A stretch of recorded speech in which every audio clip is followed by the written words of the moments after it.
Hi friends, ഉപയോഗം കഴിഞ്ഞാൽ മടക്കി വയ്ക്കാവുന്നതും ചെറിയ കുഷനോടും കൂടിയ അയൺ ടേബിൾ ഒന്ന് കണ്ടാലോ. 2-4 സൈസ് പ്ലൈവുഡിൽ സെറ്റി തുണിയിൽ ചെറിയ കുഷനോട് കൂടിയാണ് ഇത് പണിതിരിക്കുന്നത്. 2 ഫോൾഡിംഗ് ബ്രാക്കറ്റുകൾ ഭിത്തിയിലും പ്ലൈവുഡിലുമായിട്ട് ഉറപ്പിച്ചിരിക്കുന്നു. ടേബിളിൻ്റെ മുകൾ ഭാഗത്ത് ചെറിയൊരു കുഷൻ ഉള്ളതിനാൽ സ്മൂത്തായിട്ട് അയൺ ചെയ്യാൻ നമുക്ക് സാധിക്കുന്നു.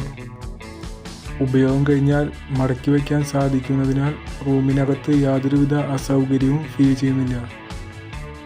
പ്ലഗ് പോയിന്റ് അയൺ ടേബിളിന് സമാന്തരമായി ഘടിപ്പിച്ചിരിക്കുന്നതിനാൽ അയൺ ബോക്സിൻ്റെ കേബിൾ യാതൊരുവിധ ബുദ്ധിമുട്ടും ഉണ്ടാക്കാതെ നമുക്ക് അയൺ ചെയ്യുമ്പോൾ തീർത്തും ടേബിളിൻ്റെ അടിയിൽ കൂടെ വയർ വരുന്നതിനാൽ നമുക്ക് യാതൊരുവിധ ബുദ്ധിമുട്ടും ഉണ്ടാക്കുന്നില്ല. മാത്രമല്ല ടേബിളിൻ്റെ അറ്റം വരെ വയർ എത്തുന്നതിനാൽ തുണി നീക്കാതെ തന്നെ അയൺ ചെയ്യാൻ സാധിക്കുന്നു. ഏകദേശം 1800 രൂപ മാത്രമേ നിർമ്മാണത്തിന് ആവശ്യമായി വന്നു.